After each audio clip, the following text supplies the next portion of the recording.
This person is playing on his laptop during a train ride when he is interrupted by an entitled parent and their child. Naturally, the entitled parent demands the laptop for her son, but it's what happens afterwards that leads her to quit the carriage as fast as possible. During a tournament for racquetball, this person leaves their sporting equipment unattended, which gives this EP the perfect opportunity to swing the tournament in his son's favor. But what kind of action does the EP's son take to help out our hero? And our fan-submitted story: when an unexpected accident occurs to this entitled parent, the company does their best to make things right for her, but this unsuspecting worker ends up getting caught up in the fray. What outrageous demands does the EP make? You'll only find out by watching this episode of VoiceyHere's Entitled Parents. This story was called EP Broke My Computer. Little backstory before I start. I was taking the train from my grandparents' house to my family's, and I decided to take out my laptop. It's not terrific. It costs about £600 with a discount, but it works perfectly for what I like to use it for, which is mainly Word and playing lower quality video games. My laptop has a bit of a problem, where if it is picked up from the left side, it glitches out and it freezes, making it look like it's broken. I just have to reset it. And finally, UK trains tend to be 4 seats gathered around a table, and they had quiet carriages, which is the one I was in. Now then, into the story with all the usual names. So I was in the train with my computer on a table, making sure to take up as little space as possible, when entitled mum and entitled kid sat down. EM sat across from me, whereas EK sat next to me, wanting to have a look at the screen. But because Left 4 Dead 2 is a bit inappropriate for someone of EK's age, I'd say he looked 10 or 11. I tried turning the screen toward the window, so it made it more difficult for EK to see it. But he still tried, leaning over to see the screen. I had earphones in, so I didn't really know what EK said, but he spoke to EM. Next thing I know, EM is turning the laptop towards EK to give him a better view. I hit escape and paused the game, and asked EM what she was doing. Oh, just let EK play. I'm sorry? Just let EK have your computer for a bit. No. I honestly thought it was a joke. The jump from EK just trying to see my screen to EM trying to get me to give my computer to him. Why not? Because it has all of my GCSE revision stuff on it, and this game is not for people of his age. I'll admit I was being a bit loud. Fine, just let him watch. I liked that she was reasonable, but the second I took my hands off my computer to put my earphones in, she had grabbed it by the left-hand side and lifted it, moving it towards EK, throwing my wireless mouse at him too. I sat there in a temporary shock, but EK was already trying to hit escape to unpause the game. But, lo and behold, my crappy computer had broken when she picked it up. The left-hand side of the screen was glitched out.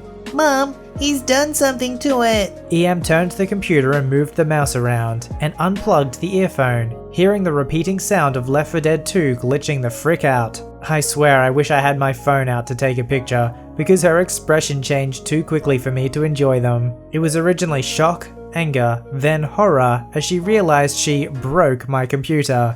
Within a second, she had grabbed all her bags, EK's hand, and she was waddling down the carriage into the next one. A few people nearby asked what happened and if they should get some help from the staff, but I said no, because it was fixable, and I wasn't being bothered anymore. As I said before, all I had to do was hard reset it and everything was fine. Most parents are really sensitive to their kids playing violent or horrific video games, so it's really strange when you meet a parent who's almost the complete opposite. It's like they continually insist that their kids be exposed to it. It's just strange when you've got the hero of our story who's like, oh, there's a kid there. This is a pretty violent, horrific video game. I'll do the pretty reasonable thing and just tilt my screen away, I'm gonna keep playing, but I just don't want to expose the kid to that if it freaks him out. Meanwhile, you've got the parent like, now listen here, EK, you're gonna watch these zombies and you're gonna like it. This story was called EP Destroys My Racket So I Wouldn't Defeat His Son at a Tournament. So a little backstory. After the incident with my arm due to the entitled parent in my first post, I decided to get into a sport to challenge myself and to practice more with it, so I get all of my mobility back, and I did so with racquetball. For anyone who doesn't know, it's more or less like squash, but with a way bigger bouncy ball, and also different racket styles. After almost 2 years of practicing, when I was 15, my trainer told me that I should enter a tournament since the winners would be getting a trip to play the state tournament, and if they win, also get in the national tournament. So I did it. Let's meet the cast. Mum, trainer, entitled parent, K is EP's son, cool adversary by the way, R is referee, and me. So this happened during the quarterfinals of the state tournament. It was really hard to get there since many of the participants were experienced people, but I managed to get that far. However, when it was around 5 minutes for my turn to play against my next opponent, I feel someone tap on my shoulder, and there he is. A huge man who seemed to have changed all of his hair to his beard, just staring at me with a sort of fake smile and an unnatural killing glare on his eyes. Dialogue was something like this. Hi. Hello?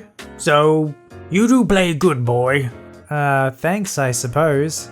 You know, the boy you're about to face is my son. He has been practicing for this for years. Me supposing it was just an attempt to be a good sport. Well, me too. I suppose it's going to be a really good match then. Yeah, sure. You will see. I was actually wondering if you could just, quit. What? Yeah, I mean, it's not a big deal. Also, you will actually do yourself a favor, since I know my son would wreck you if you face each other. I'm actually ticked with his attitude. Okay, then we will see who the best player is. Are you for? Hey, it's your turn now. EP stopped his sentence and just walks away with a really bad mood. I swear that if glares could kill, his could be the John Wick's version of them all. So the game started and it was a really good game. We were actually really tied. However, I was gaining the lead of it. Just a few minutes later into the game, a horn is played.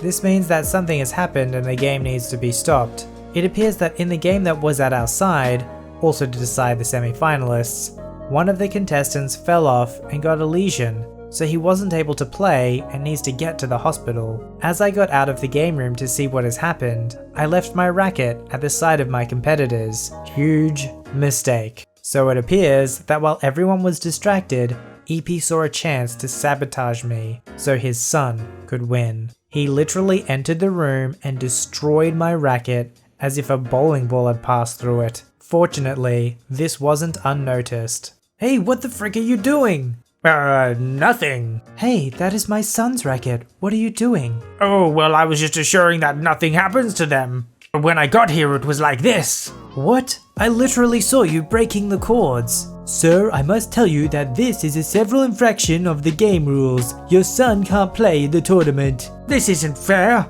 I didn't do anything. Surely it's just a poor trick of him, referring to my trainer, to get his student to the semi-finals, since he can't do a darn thing against my son. Well, this can be arranged by simply looking at the cameras that are recording the matches. Suddenly, every inch of security in EP's face vanished. I just limited myself to observe the show. Okay, sir. I'm sorry, but as the camera shows, you are guilty, so your son will be disqualified. Oh no, not this again. Thanks for not trusting in me, Dad. Even if I couldn't win, it was because my opponent was better and deserved to win fairly. Oh, come on. I was just trying to help you. I'm sure you could win anyways. Then why did you sabotage me instead of trusting him? At this moment, a mix of rage and embarrassment was shown in both EP's face and voice. This doesn't concern you. Also, don't be that confident. You don't have a racket, so you can't play anyways. No, Dad, this does concern him, since you broke his racket. And yes, he does have a racket. At this point, I was actually surprised, since Kay grabbed his own racket, which was way newer than mine from what I could see, and was way more expensive as well, and gave it to me. Please take this as an apology for my dad's behavior. I hope you win the tournament. At this moment, my mum and trainer arrive with security of the place, so they take EP away with his son. EP was enraged at this moment because his son was on my side of the dispute. Trainer asked Mum if she wanted to press charges, but she said that I was the one who should take that decision, to which I happily said no, since I actually won a new racket in that situation, and felt bad for Kay having to deal with his dad. What happened next was that I got myself into the finals, but ended up losing against the one who actually made it to the semi-finals in the national tournament. For what I can tell of EP, he received obligatory parenting courses and is a way better person now. Also, Kay is one of my best friends nowadays. Some parents take competitions that their kids are in way too seriously. You can just tell that they're trying to live their projected failures into their children's lives, as if they're trying to right some sort of wrong that they can't do in themselves now, because they're too old and unathletic. You know it's not that they just want the best for their kid, because who would want to win a competition by cheating? You don't actually get any satisfaction from that. If you're cheating at a competition to win, it's no longer about being successful at something you love. Instead, all you care about is the prestige of what other people think about you. And that's what this parent wanted. They wanted to boast that their kid was the best and was the champion. It didn't really matter to them how they got there or if they even got there legitimately. They weren't proud of their kid for being the best. They just wanted to show off their kid as if it was some shiny medal. At least the kid showed signs of humanity, so the parenting isn't rubbing off too much. This story was called Entitled Mother and Soccer Coach Forfeit a Soccer Game They Were Winning. I reffed soccer at the youth rec level for a couple seasons, and that was all I could take. Reffing an under 12 girls game during check-in, I noticed a girl has her ears pierced, easy to see with a ponytail. That is a big no-no, and is just simply not allowed. I tell Coach, "Coach, this young lady has to remove her earrings." Coach knows better, but does the "they are fresh piercings" bit. I say, sorry, she can't play with earrings. Had the earring gotten caught and tore her earlobe, I would have been responsible. Kid heads over to mum, who starts yelling at me from the sideline. I politely explain, no matter what, she can't play with earrings. The game starts. I see the girl on the pitch. No ponytail. I know what's up. On a stoppage, I walk over. See, she is still wearing the earrings. I yellow card her and send her off the field for an equipment violation. Coach is livid. I explain to the coach she is welcome back to play once the earrings are removed. Other team coach chimes in. "Ref is right, this is a danger." Now coach is livid, and mum is giving it to me from the sideline without actually crossing the verbal line. Halftime comes, earring team is winning 4-1, and it is not that close. Should have been 10-1. They were one of the two best teams in the league at that point. Second half, game starts. Earring girl is on the field. I walk over, ask to see her ears. There is a band-aid on each earlobe. EM is now screaming at me. Coach is like, "Are you kidding me?" I tell her to pull down a band-aid, and there are the earrings. Second yellow card for second equipment violation. 2 yellow cards equals a red. She is disqualified for the remainder of the game, and misses the next 2 games by league rules. I send her off, explain to coach she is disqualified and his team will be playing a man down for the remainder of the game due to the red card. EM has sprinted over to me, saying to the coach, "Are you going to let this happen?" By this time the head of ref scheduling for the league has walked over, as I informed her at halftime of the issue. Coach, trying to bully me, says, "If you're going to red card her and she can't play, then we will just forfeit." I look at him. I say, "Coach, I accept your forfeit." Wait, what? I didn't say that. "That is what you said." I go inform the other coach that they have won their first game. His kids start to cheer like they won the World Cup. I grab my ref bag and walk to my car. Later I get a call from the ref scheduler, apologizing for the idiots. She assures me the red card and the forfeit will stand. The entitled team ended up as a co-champs, with a record of 9-1 that year as the second best team, who they beat also had a 9-1 record due to the forfeit. That EM to this day still stares daggers at me if she sees me around town. I always make sure to pinch my earlobe and give it a wiggle when she does. There are some parents who are so self-absorbed that they don't understand why the rules are there, or they just think they don't apply to them. Obviously this particular rule was because in the past, somebody's earlobe has been torn because they wore earrings. And yes, maybe it's a minor risk, but if the ref is the one who's going to be held responsible, it's his job to enforce that it doesn't happen, no matter what the risk. You can't have everything in life. If the girl's ears were recently pierced and she can't take them out, then you have the choice. Either risk them needing to be re-pierced again, or stop playing the game and keep the earrings in. Some people want to try and have everything they want in life at the expense of everybody else, and they think that the rules just don't apply to them. At least in this case, they learn that's not always going to happen. This fan-submitted story was called Entitled Mother Ruins Her Own Boots and Raises a Storm Over Her Own Accident. Hi everyone, I've been meaning to get this story out for a while now, and I am finally getting to it. Quick bit of background info. I am a 22-year-old supervisor at a gas station. I had been working there for just about a year when this incident happened. This is not entirely my story, but I did have a role in it. It all started on a beautiful weekend afternoon. I was working in the back of the store, rinsing out some coffee pots, when my assistant manager, AM from now on, storms past me on the verge of tears. She rushes into our walk-in cooler and closes the door behind her. I poke my head in to see if there was anything I could do, and I was quickly told to get out. I walked over to the registers and asked what had happened, and this is what I was told. Last week, a woman, EM from now on, was trying to grab an energy drink and accidentally knocked another can off the top shelf, and, as most cans of carbonated beverage do when they're dropped, detonated all over EM's boots. AM quickly hurries over to try and calm EM down. EM was understandably upset, and AM quickly offered to call our main store. Our station was linked to a larger retailer and have the boots cleaned at one of our partners, a dry cleaners, for free. EM demanded to have the boots cleaned at a different dry cleaners. AM and the main store manager agree to this demand, and the company paid to have the boots cleaned. All's well that ends well, right? Wrong. What had caused my assistant manager so much distress is that the entitled mum, her boyfriend, EB from now on, and one of their kids had just come into the store looking for AM. AM, being the nice person that she is, went over to see what was wrong. EM, upon seeing AM, launched into a rant about how the dry cleaners did not do a very good job on her boots, and she wanted the store to buy a new pair. AM tries to explain that she had no control over what had happened, and couldn't really do anything about it. As expected, EM didn't take no for an answer, and pulled her trump card. She had called the main store director, and he had agreed to have the company pay for a new pair of boots. That's when the assistant manager catches onto something that the entitled mum wasn't expecting. AM asks EM if the store director she talked to was male. EM says yes.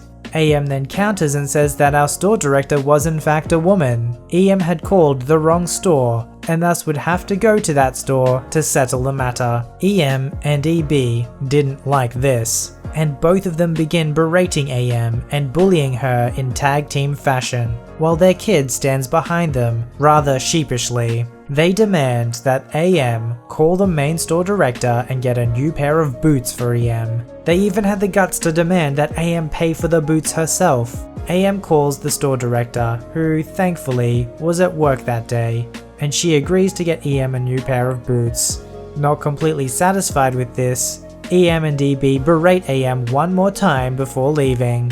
AM runs off to go vent in the cooler, and one of their co-workers, not me, takes her to a nearby bar to try and calm her down. Now there were a few more things that happened that just add more fuel to the fire. I almost wish I could start in EM's car. The co-worker who was standing nearby and witnessed the bullying noted that EM was actually wearing the boots that had been stained, and the fact that they didn't look bad at all. The biggest thing that some of you may have figured out already is that AM had no control over what happened. EM knocked the can over, and not only that, she chose what dry cleaners the store took the boots to. AM was just the middleman, or woman in this case. But did that matter to EM? Nope. AM was the only actual manager that EM dealt with, although if I had known what was going on, EM would have had to deal with a very ticked off supervisor who would have had readily thrown them out for verbal abuse, and thus became the target for a classic EM tirade. I know I am just ranting now, but there is one final nail in this coffin I want to add. EM and EB came back looking for AM after getting the new boots. Not once, but twice. Both times AM wasn't there, so they left, and not happily I will add. I'm sorry this story doesn't have the happiest ending, but that's how it goes in retail. Not every case or rude and/or entitled person ends in them getting sweet, sweet justice. Sometimes they get what they want, and move on to their next target. Here's hoping EM and EB get that karma back in full. And EM and EB, if you happen to be reading this, please know that if you come into my station looking for AM and you're not there to apologize, you better be prepared to be banned from the store's premises. Nobody bullies my coworkers when I'm around. If you'd like your story to be narrated by me, don't forget to visit the subreddit r/VoiceyHere, link below. Don't forget to like this video and subscribe if you'd like to see more. Alright, I'll see you in the next one.